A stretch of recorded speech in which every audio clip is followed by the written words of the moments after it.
thing is, fusion is hard. All of us have technology challenges that need to be solved, and that's why working together is very, very important. We need you. We need the great people coming in to help with this, and there are exciting challenges.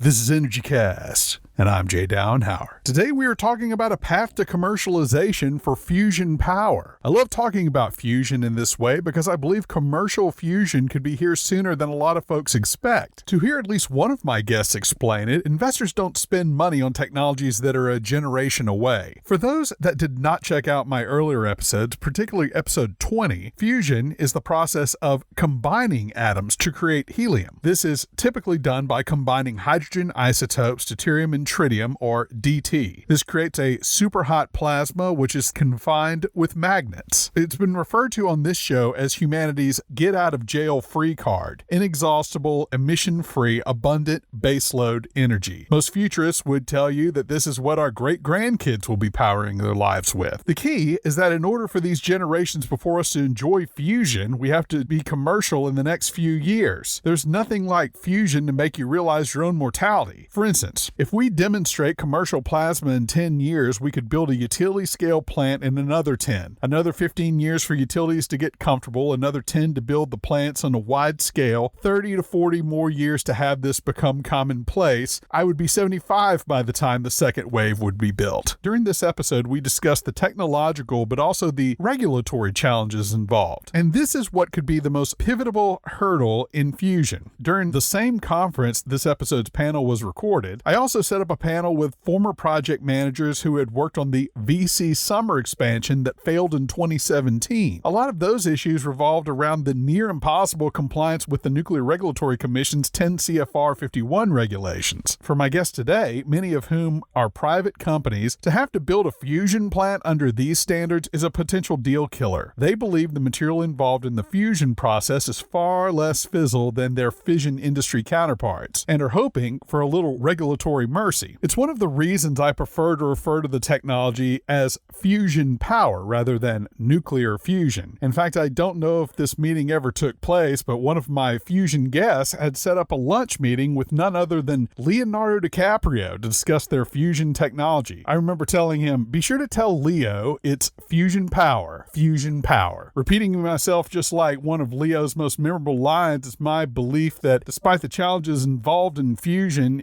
is definitely the way of the future. The way of the future. The way of the future. The way of the future.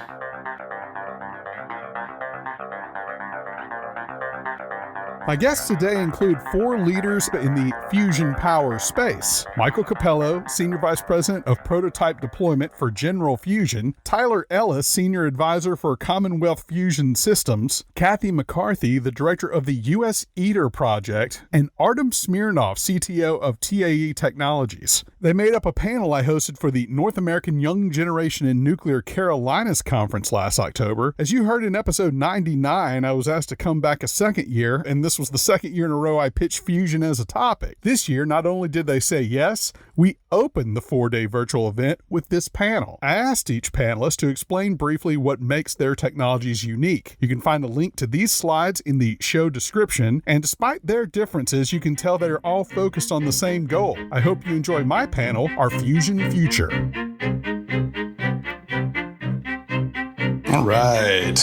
The conference is officially in session. Good afternoon, everybody. My name is Jay Downhauer. I'm the host of the EnergyCast podcast. The first thing I'd like to do is talk a little bit about where we are in nuclear, and it's an exciting time. You got Gen 4, SMRs, Vogtle 3 and 4, and the company that's hosting us has committed to net zero carbon by 2050 with a lot of benchmarks along the way, and I think we all know how we're going to get to net zero carbon. It can't be done done without nuclear. One of the other things that we're really excited about is fusion power. And I think it says a lot about this organization that you're starting off your conference talking about fusion. It's been a real treat for me to get to know these people over the last few years. My first contact I ever made in fusion was for the 20th episode I did of my little podcast. I interviewed Steve Dean, who's with Fusion Power Associates. He's in DC. He's kind of the glue for the entire fusion industry, if you will. That was a good start. And he also got me in touch with TAE Technologies, who I went on to interview. They're a guest today, as well as inviting me to a Fusion Power conference in December of 2018. And when you get invited to go to a Fusion Power conference, you go. That was a chance for me to meet a lot of the companies that we're talking to today. So if everybody who's our guest, if you can light up your cameras, we'll get started.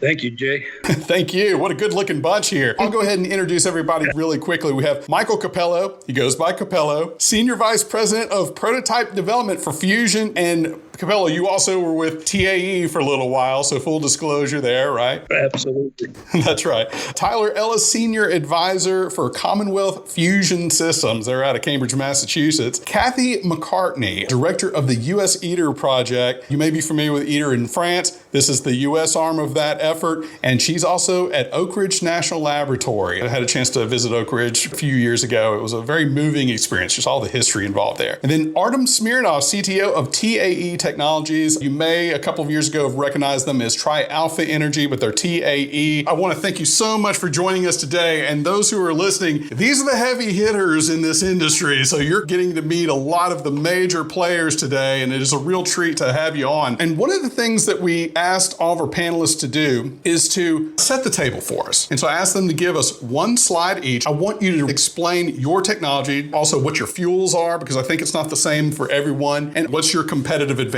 I know we're all friends here, but let's point that out too if we can. Let's go with Capello. Tell us about General Fusion. Absolutely, Jay. Thank you and welcome everybody. General Fusion started out about 15 years ago with an idea. They were looking again to address the high energy neutrons that are a byproduct of the deuterium-tritium fusion process. Very similar to how TAE got started also with Dr. Rostocker, looking for a solution for the high energy neutrons. So they approached it from an industry perspective, and they worked backwards and said, okay, what technologies are out there that we could use materials that are here today and actually be able to develop a predictable, reliable heat source that could then be used to power a power plant. So they chose a technology that's referred to as magnetized target fusion. It was actually first developed by the U.S. Navy back in the 1970s. And it was, can we spit a plasmoid into a rotating liquid metal and crush it before the plasma has any chance to misbehave? And those that have magnetic confinement fusion will share with you the challenges of creating a plasma and holding it into perpetuity in a confined magnetic field. So this is a fairly unique approach. I like to refer to it as the Duramax diesel of fusion. It relies on mechanical engineering systems. We don't have big superconducting magnets. We don't have expensive neutral beams or particle beams. The heating occurs based on a mechanical push of some 300 pistons that are synchronized that can collapse the volume of the plasma 1,000 to 1, which will get you to the kind of temperatures that you're looking for. The big physics challenges for this approach is the plasma interface with the liquid metal wall. As most of you in the power industry know, liquid metal's been used as a medium for a long time, both in nuclear and, of course, thermal solar, collective solar type power plants use a liquid sodium. The liquid metal acts as a neutron shield, so we don't have the first wall issues that other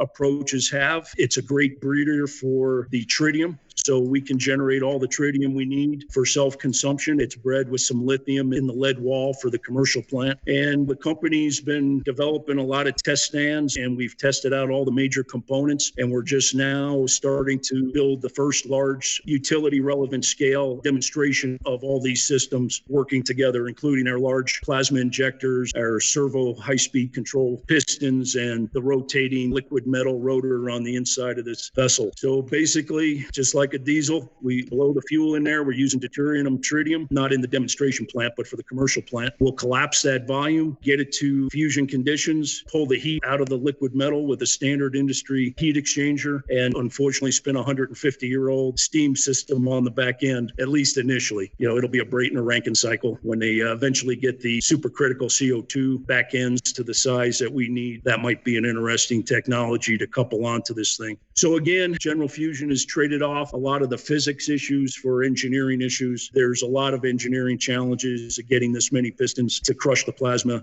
equally so it doesn't spit out into the liquid metal. So that, in a nutshell, is how magnetic target fusion works. It's that simple. Thank you so much, Capella. Appreciate you. You bet, Jay. Going on, Commonwealth Fusion Systems, CFS. Tyler Ellis, Senior Advisor, Commonwealth Fusion Systems. Tell us about your design. Thank you very much for having me. The avenue that CFS is pursuing is basically the exact same area that most of the investment that's gone into fusion over the past several decades has gone into, which is magnetic confinement approach, and specifically in a form known as tokamak. Since the 1970s, the United States has invested about $29 billion into developing tokamak technology. And you'll hear a little bit more about it from the next speaker talking about ITER. The key thing that we do, which is different than ITER, is that we leverage high-temperature superconductors, so-called REPCO materials, and then incorporate those into much more powerful superconducting magnets that have been made before. So what this allows us to do is to shrink down the size of ITER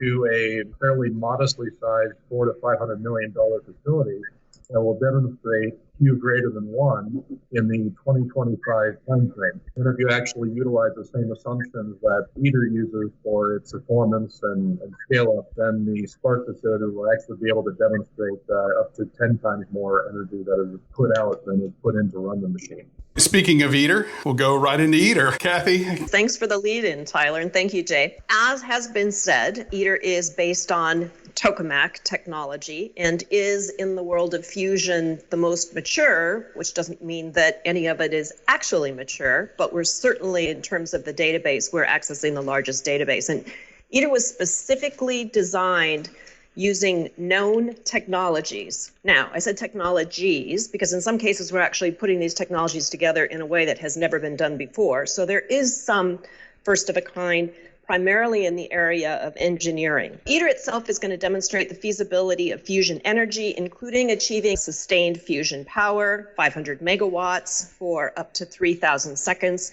It's never been done before. And it will demonstrate a burning plasma. What that means is that the plasma is self-heated, and it is based on deuterium-tritium fuel. And again, the reason for that is it is based on where we know the most. DT reactions are among the easiest to actually make happen. There are multiple partners in this, 7 partners: the EU, China, India, Japan, Korea, Russia, and the US. It represents more than 50% of the world's population, 80% of the world's GDP. And one of the things that's really unique about ITER is that the tokamak assembly is actually underway. So all of the support buildings, you can see there the aerial view, the support buildings, the infrastructure is there. And now the tokamak assembly is starting. Now, this will be the first fusion device categorized as a nuclear installation. It's being built, as was said earlier, in southern France, and therefore must go through the regulatory process in France. And that by itself is quite a large accomplishment because it is going to be the first time for this sort of action for a fusion device. And yes, it's got the largest vacuum vessel in the world, largest cryo plant, tons of superconducting magnets, low temperature, as you heard from Tyler, and the largest stacked superconducting solenoid ever. So it's not so much the fact that it's big that is the important piece. It's that in building these things, there's a lot that's being learned. And so broadly, what's going on in ITER is very much paving the way and really lending results and providing results that are relevant for the other activities that are going on, these other fusion devices that are under development. And all of it is extremely important. You want to have multiple pathways. This is a very challenging problem. And so ITER is very much looking to and working towards sharing what's being learned to those other technologies. And with that, I will pass on to the next person. My wife and I are actually in France last year, and it really was painful to not be able to work in a visit out there. We just were in the wrong part of the country. Maybe some other time we can get to actually go out there and see it. Yeah, well, one thing very quickly that I should have mentioned, you see this picture in the lower left-hand corner. That's actually the cryostat base being lowered into the tokamak pit. That is a greater than 2-ton structure that was placed with tolerances within 3 millimeters. So again, really important engineering demonstration. So, sorry, Jay. Incredible, Kathy. And then finally, TAE Technologies. Artem, tell us about TAE's fusion machine. Thanks, Jay, and thanks for having us. Hi, everyone. TAE's approach to fusion is based on an alternative plasma configuration called field reverse configuration, or FRC for short. And the key advantage that it offers really stems from the fact that it's a high plasma beta configuration. And beta is a conventional parameter used in plasma physics. This is a ratio of your plasma pressure to the confining magnetic field pressure. This is a highly efficient configuration which can be made very compact and high power density, which opens a pathway towards aneutronic fuel capabilities, aneutronic fuels. In other words, fuels that do not generate neutrons and therefore are much more benign and technologically friendly.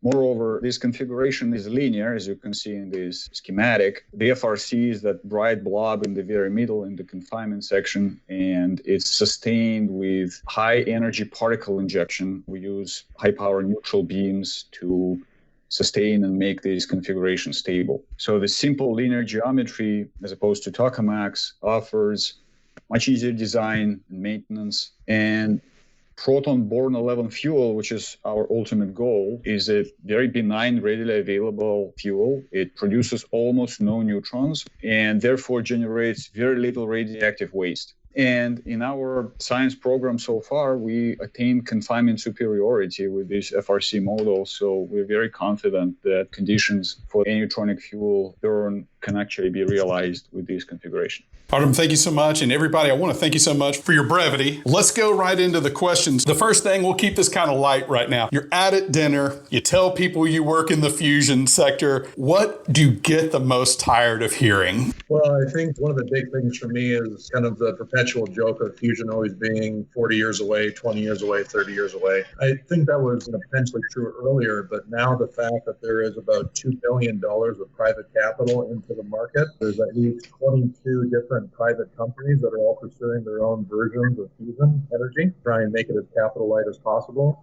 And many of the companies are targeting commercial deployment in the 2030s timeframe and demonstration by 2025 timeframe. So when you're talking about that type of situation, private dollars don't get invested into things that are perpetually 40 years away. There's a lot of key enabling technologies. In the case of us, high temperature superconductors allow us to make more powerful magnets, but more powerful simulation tools and a variety of other things that really, the situation is different now. I think the game is different now, given that a lot of these fusion concepts are actually competing with advanced fission concepts for deployment timeframes.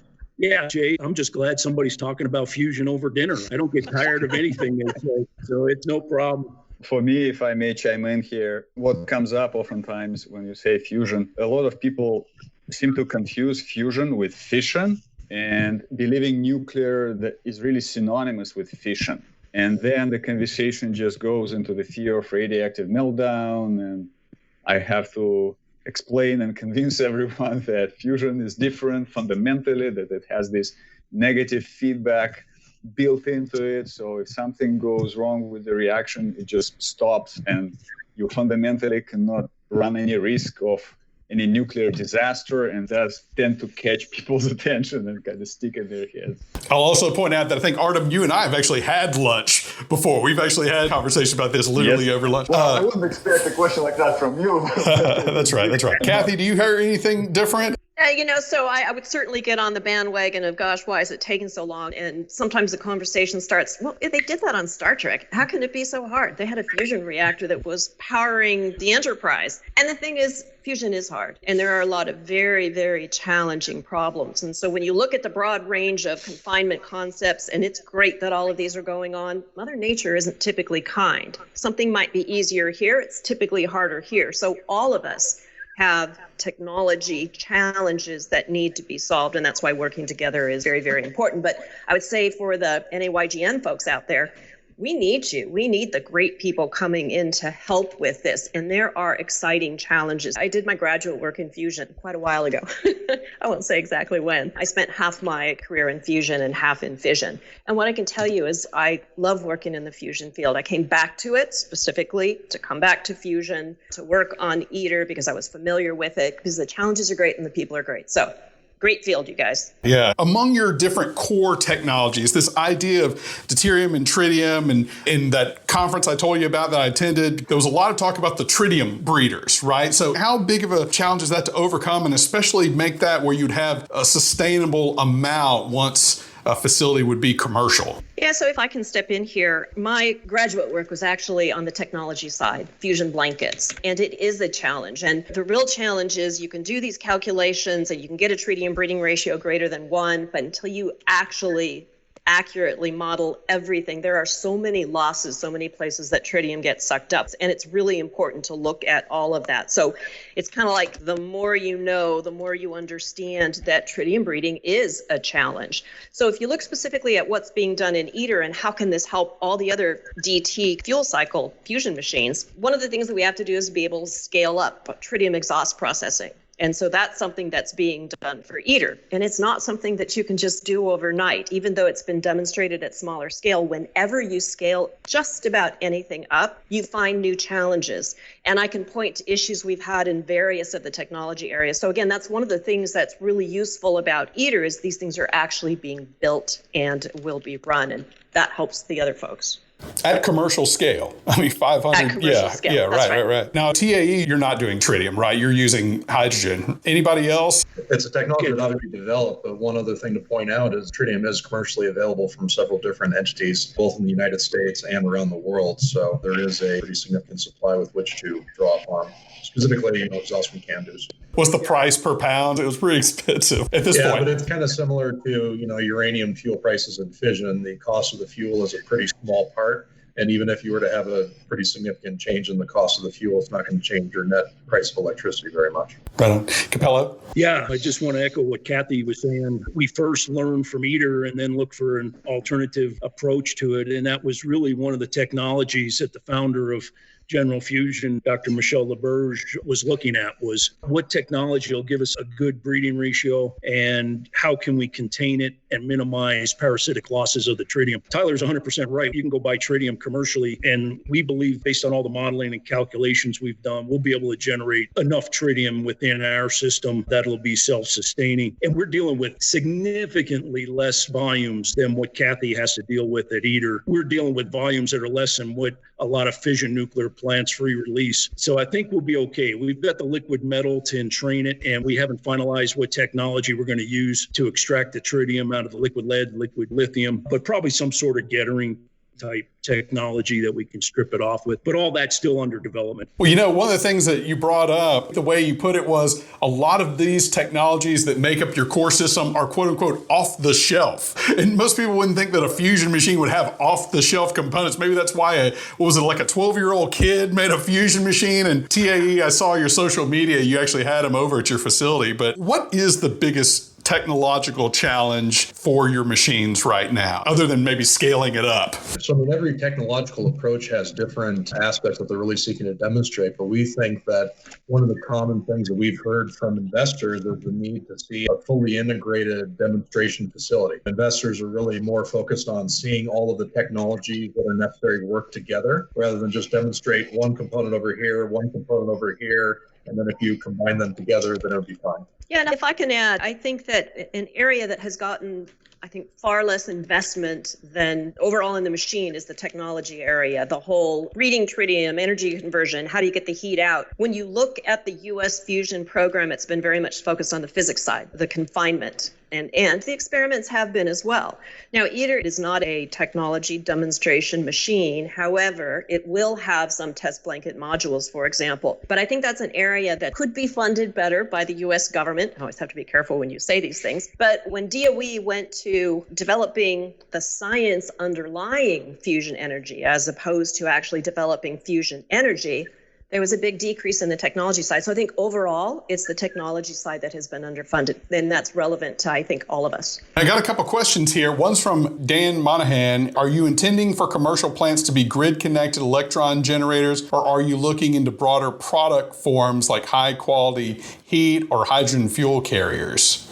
All the above, right? Yeah. Yeah, I think it kind of widely applies to all, given the higher temperatures that are capable with many of the intermediate coolants. And we hear this conversation a lot with SMRs, right? They can kind of do everything, right? Jeremy Miller said, I read a recent article that a near room temperature semiconductor was achieved. How important is this with regards to magnetic containment? Yeah, I think magnetic confinement. The interesting thing about the Rebco superconductors is that this is a technology that was kind of a Nobel Prize level discovery in the 1980s when it came out, but it takes industry many decades to figure out how to manufacture it at scale. If you can demonstrate individual crystals in a laboratory setting, that's interesting, but until you can actually make that and fabricate that into an industrially relevant form that you can actually use to take advantage of the attributes of that material, that's the lagging time. With the case of high temperature superconductors, it took industry several decades to figure out how to manufacture it into large tapes that you can wind those tapes into cables and then make magnets out of. There's always new technology which is coming out, and the higher and higher temperature that these new superconductors can be developed at, that is great, and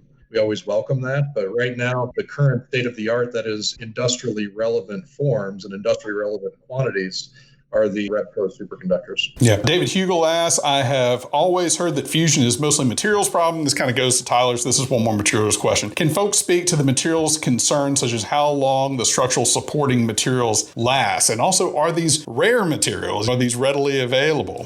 Yes, it's not so much that the materials themselves are rare. It is a matter of the fusion environment is a harsh environment, right? You have, depending on your concept, you have high neutron wall load, high heat flux. That makes it challenging for materials. And so one of the important things is likely going to be the ability to change out components quickly, change out the first wall. And one of the things that we've done at Oak Ridge National Laboratory is we're developing an experiment, MPEX, to actually look at those material plasma interactions, a material actually seeing the environment of a fusion machine. And again, that's another thing that's relevant broadly here.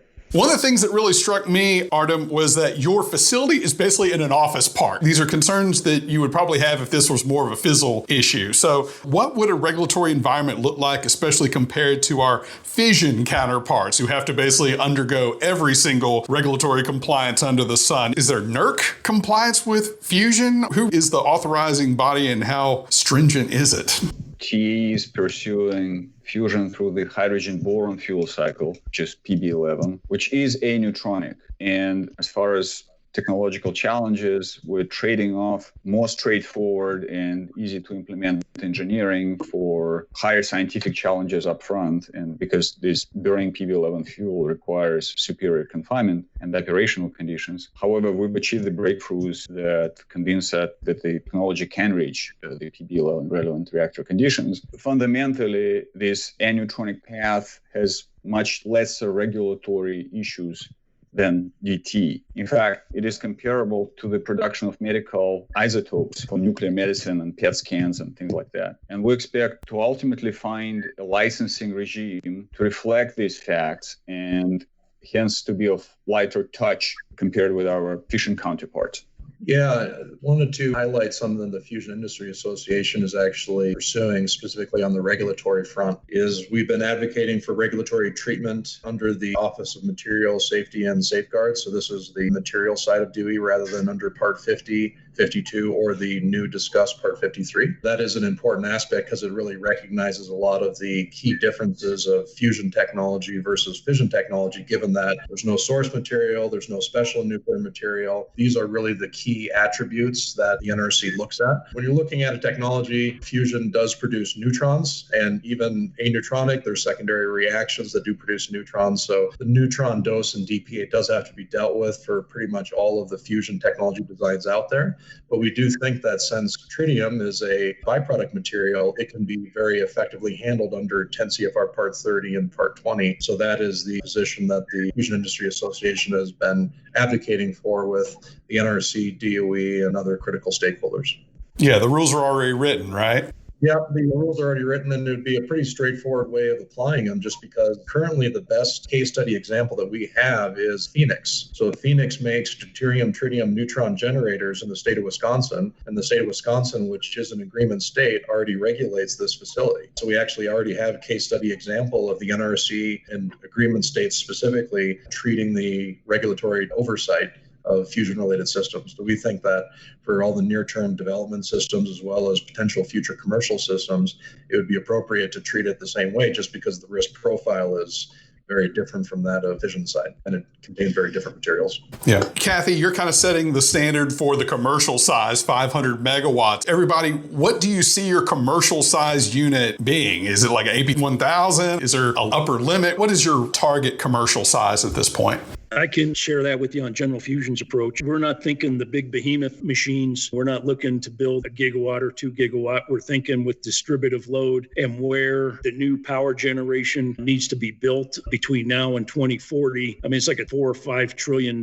marketplace. We believe that the smaller distributed machines are the sweet spot, sort of the same concept that the SMRs had. So we're thinking a couple of 100 megawatts, and you can 6-pack them together if you want a gigawatt machine. But we think it makes sense on a smaller scale, especially if you're going to use this for replacement power. This technology, because of what Tyler just said earlier, and Artem also about the benign safety profile, these power producing machines could be located right within a city limit. You're not going to do that with a fission plant. I think the smaller, the better. The other key thing to remember, there's no fuel infrastructure, right? There's no coal piles, there's no gas lines, there's no front end nuclear production, nuclear fuel production facilities. These are really going to fit well wherever the current infrastructure is. And a lot of your attendees, if they're out of the utility industry, they know how difficult it is to get new right of way and build new infrastructure. So really, wherever the switch yards are, you should be able to place any one of these fusion technologies that are smaller. An ITER is a monster-sized plant that's going to take a lot more space, but these smaller compact devices like Commonwealth and TAE and ourselves, we believe we could find a nice niche within or close to cities and close to populations where the power is needed. So I think I need to point out that the size of ITER was not chosen to be a demonstration facility, a demonstrator of commercial fusion. It was chosen because, in general, for fusion, bigger is easier when you look at the physics. And the other thing, too, is ITER's an experimental facility. So when you look at diagnostics and things like that and the space that all of that takes up, that's a lot of what sets the footprint. So nobody should mistake ITER for a demonstration of a commercial plant. It's not what it was meant to be. So it's going to have that larger footprint. Yeah, from the CFS perspective, when we set out to really analyze the power market, the lion's share of the power facilities out there are more modestly sized, like 1 to 200 megawatt electric size. It's only certain parts of the world that are building large gigawatt style facilities like China and places that are trying to rapidly electrify. In the United States, we're predominantly a country of modestly sized power plants, 1 to 200 megawatts electric. So to answer another question in the chat as far as timeline, our goal is demonstrating net Q greater than 2 from Spark by 2025. And our company was founded for the sole purpose of putting commercial megawatts on the grid by the early 2030s, because if you're not doing that, it's pretty tough to have a significant impact on climate change. So our first commercial power demonstration unit we call ARC, which is 200 megawatts electric, we plan on having coming on the grid in the early 2030s. 2032 timeframe. Yeah, these questions that we're getting are great. I'm going to combine two of them. One's from Amanda Lang. She basically says, even with advanced nuclear technologies having passive safety, et cetera, that's not being built by utilities right now in the U.S. So what makes fusion different from advanced nuclear in terms of actual implementation? And then we also had Roger Matamoros, could breakthroughs in Gen 4 dilute the investment in fusion? How do you see all these new fission technologies coming online and starting to be commercialized? How do you see that affecting your efforts? I kind of view them as all additive. I mean, when you look at the problem and the challenge of having to scale up CO2-free energy generation, there's very limited technologies that can actually scale up within the paradigms of the grid. So, I mean, I kind of view it as all of the CO2-free technologies should be deployed as fast as humanly possible, because if we grow all of them as fast as possible, then we might have a shot at getting to the goal of a CO2-free grid. I don't view it as a zero-sum game. I think we'd be beneficial in our industry to not think about it as a zero-sum game, but in fact, encourage all the different concepts and all the different technological approaches for it. I think it's kind of all of the above strategy rather than an either or. Yeah, I think that Tyler is absolutely right on that. And we recently at Oak Ridge National Laboratory, we formed a new directorate. I came in to be the U.S. ITER project director. I still have responsibility for ITER, but I also have responsibility for the domestic fusion program and also our fission program. There's a lot that can be learned from those. And one of the things I'll tell you that we in fusion can learn from the fission community is that ability to be disciplined, follow codes and standards. And while I understand our source term is different, I believe in general, we in the fusion community underestimate the regulatory needs. And I'm all for a different regulatory structure. There are those discussions going on under NRC, but in order to use something other than what the fission reactors are using, you've got to change regulations in the NRC because power on the grid means you fall under the US NRC if you're nuclear. And my experience in the fission industry, I think, has been really helpful as I take that to fusion. Kathy, you're wearing a lot of hats. I hope you're wearing your seatbelt. We'd hate to lose you. Yeah. I just want to offer one thing on that because the commercial megawatts on the grid doesn't necessarily invoke NRC treatment of the facility. You actually go and it's the presence of source material and special nuclear material and or byproduct material that would necessitate that. Because one of the central aspects, the Fusion Industry Association developed a whole regulatory white paper that actually analyzed specifically how the fusion industry could be treated from a regulatory standpoint, and specifically what is codified in NRC restrictions and all that sort of thing. The commercial megawatts isn't actually the threshold with which the NRC would assert jurisdiction. It actually has to do more with presence of source material, special nuclear material, and that sort of thing.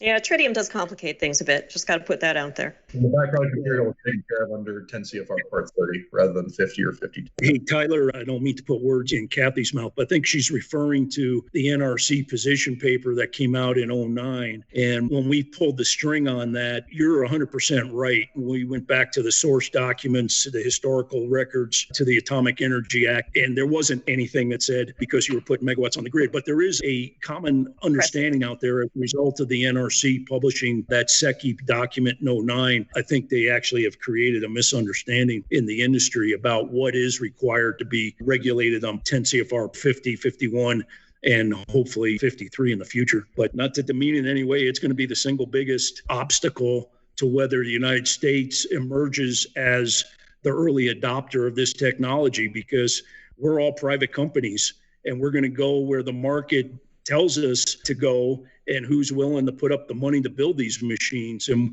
we hope it's North America, but that's still yet to be seen depending on how predictable the regulatory regime is at the end of the day. Let's talk about financing real quick, especially these private companies here. Do you feel like DOE is giving fusion a sufficient amount of interest?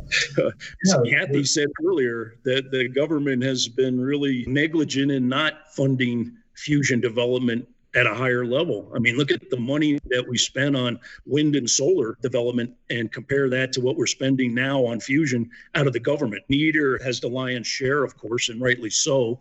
That's where most of this science is being developed. But the U.S. government has not put out sufficient funding for this development, and that's forced us to go private funding route in order to keep up the pace of our technology development. Yeah, I mean, with CFS, we raised about $200 million so far from a wide variety of advanced investors like Bill Gates through Breakthrough Energy Ventures, a couple of multinational oil companies, and several others. What our plan is we can do what we seek to do entirely with private funding. And that's what we're planning to do, which is admittedly a higher risk pathway. But I do think that there's a number of different mechanisms for the public and private sector to work together.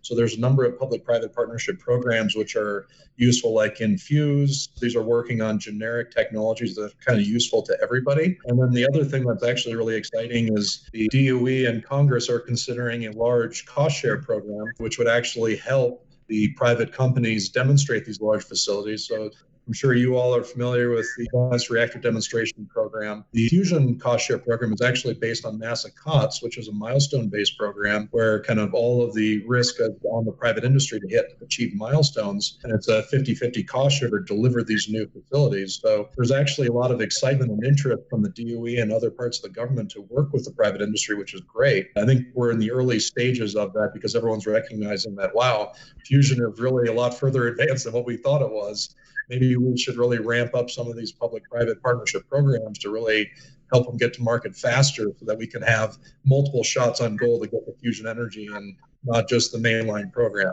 We should invest in some of these higher risk avenues because you never know where innovation comes from. Just to add to Tyler's point here, I think there's very exciting recent initiatives with public-private partnerships coming out of DOE and the cost-sharing program. They're really recognizing the immense progress that's being done on the privately funded side with well over $1 billion invested in fusion in over 20 private fusion companies recently. There's no doubt that fusion is fast approaching. So the more we can accelerate it through any PPP model, the better for the humankind, for everyone. One technical question I got from Amanda Lang again. Have you reached the break-even energy point with this configuration? Are you hoping the industry-scale demonstration plant will achieve that? So basically, it takes a lot of energy to get that plasma, right? And the goal right now, I don't think, is to have a sustainable hours-long plasma, right? That takes a lot of money. It takes a lot of energy. What's your plan for that? How are you showing a net positive energy performance there? The best performing facility so far is JET in the UK. They've gotten to a Q of about 0.7. Q is the main term that most people in the fusion industry use to demonstrate energy out divided by the heating energy that goes in. That was all with kind of a tokamak topology. EFS just published a series of 7 different papers in the Journal of Plasma Physics, so a peer-reviewed document where we were describing the fact that our Spark facility would demonstrate Q well above 2. And then if you actually apply the ITER paradigms, that it would get up to perhaps 10 times more energy out than what puts in. I think these facilities are very much on the cusp of demonstrating that because we plan to demonstrate that by 2025 and then commercial generation in the early 2030s. Artem, I interviewed Michael Binderbauer about 2 years ago. He's your CEO at TAE. One of the things that we talked about was this idea of in a fusion future. We're past the first units, and now this is available to the world, right? Do you still have a world that has coal plants, let's just say with carbon capture, natural gas, conventional fission? I think that was a question that we had here on this chat side. Or is fusion the best and only option you really need? Are there other energy generating sources out there if widespread, small, large commercial nuclear fusion's available? Well, we certainly expect that fusion will coexist with all power generation technologies. They all come with their advantages and disadvantages, various attributes, timelines. And at some point in the future, the marketplace will ultimately decide which subset will carry us deeper into this century and beyond. Certainly, we're moving away from carbon-heavy ways of generating electricity. I'm not sure about the coal plants, but certainly fission, renewables, and fusion together look like a good mix going into the future. Yeah, power plants are really long-lived assets too. I mean, at the bare minimum, they're 40-year assets, but really they're probably closer to like almost 100-year assets. So if you look at the timeline to turn over a fleet where the asset is up to 100 years long, that's a pretty slow turnover.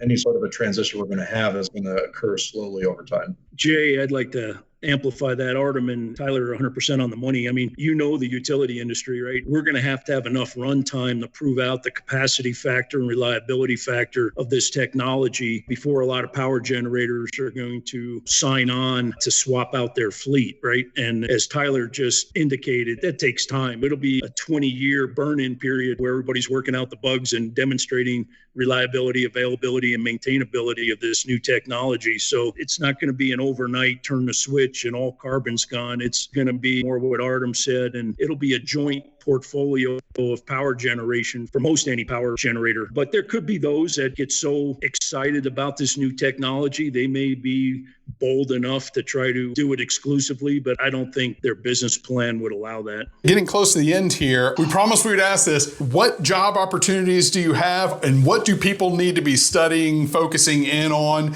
Do you plan to start increasing headcount anytime soon? Hey, Kathy, maybe there's some opportunities for you guys who like going to France. At Oak Ridge National Laboratory, we've got many job postings out there now, and it's all ranges of things. Do you like working on the physics, the technology? Do you want to work with one of the privately funded, because that's another emphasis of ours, is to work with the privately funded fusion reactors? Do you want to work with France? All different fields, right? So engineers, physicists, people who understand looking at things from an experimental perspective. So yes, we've got tons of job postings out there, great work. So please do take a look at them. Now for private companies. One, I encourage everyone to go to cfs.energy. We have our jobs posted up there. I think we have 25 open positions that we're looking for actively right now. We just passed internally 100 full-time employees in CFS, and we work with another 140 people at MIT and other collaborators. So we have a pretty sizable team, and we're still planning on growing it pretty quickly.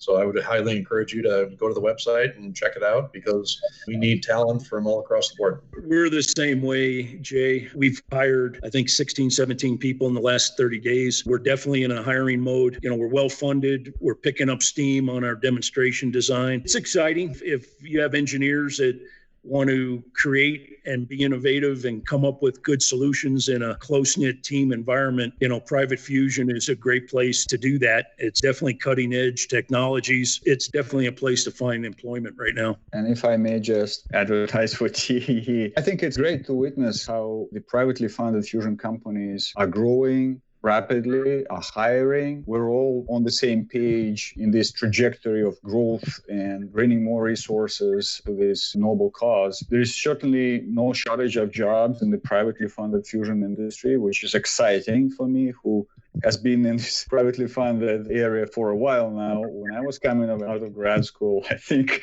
there was maybe one job available at Trialpha, which I took happily. There was a monumental shift in this space since then over the last decade or so. We at TAE have a couple of dozen active job postings at any given time. And just one central theme to this all, which I love to highlight, of course, this is plasma physicists, engineers, designers in high demand, naturally. And even more so, people who can bring various experiences and broad range of skill sets, because fusion being so multifaceted, so many technologies need to work together seamlessly, that the most successful people that we've hired at TAE, they actually came not from the fusion field, they came from adjacent fields, and they brought with them their broader perspective on challenging engineering and physical tasks. So keep that in mind. And I wanted to point something out. Everyone who thinks that maybe fusion is still a young industry, I want to point out this picture right here. You're seeing it right now. The guy on the left needs no introduction, but this month, October of 1920, this is now the 100th anniversary of Sir Arthur Eddington's famous paper, The Internal Constitution of the Stars, which theorized nuclear fusion for the first time. So all of my panelists are now working in a 100-year-old industry. And what a cool picture that there's Sir Arthur Eddington right there. So with that, thank you so much for this opportunity. And thank you to all of our guests. This was fabulous. Thank you so much, everybody. Appreciate it.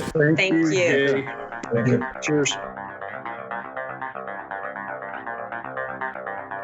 Those were my 4 fusion power panelists from Commonwealth Fusion Systems, General Fusion, TAE Technologies, and the U.S. ITER program. I want to thank all these companies for setting this up, and Tyler Andrews at the Carolina chapters of NAYGN for letting me host this event. I think this was also a fitting topic for episode 100, don't you think? I want to thank my wife, Ashley, who lets me take days off work sometimes and lets me spend hours cutting these shows together. I also want to dedicate this episode to my dad, Dr. Stephen Dauenhauer, who we lost last year. Just as I was getting started speaking on behalf of this show, Dad was always so supportive, and the show gave us a lot to talk about in the last few years I had with him. Now, for me, my work is a job, but this show is my career. And for those of you out there who feel like your job doesn't get you where you want to go, for me, this podcast has given me a chance to be on an even level with anyone in the industry, and it has been such an exciting ride. We're certainly not going anywhere, and we have many more episodes in store. You can find plenty of pictures for this episode, as well as the slides from the panel on energy-cast.com, as well as on Instagram and Parler at Host Energy and Twitter at Host Energy Cast. All guests are sent the raw and completed audio the week of release. So far, no complaints. Be sure to leave us a positive review on iTunes. That gets the word out. Music was produced by Sean Stroop at Stroop Loops, and that wraps up episode 100, the platinum episode. Be sure to join us next week when we discuss the right mix of storage with some of the nation's leading experts. Until then, I'm Jay Dauenhauer. We'll see you next time.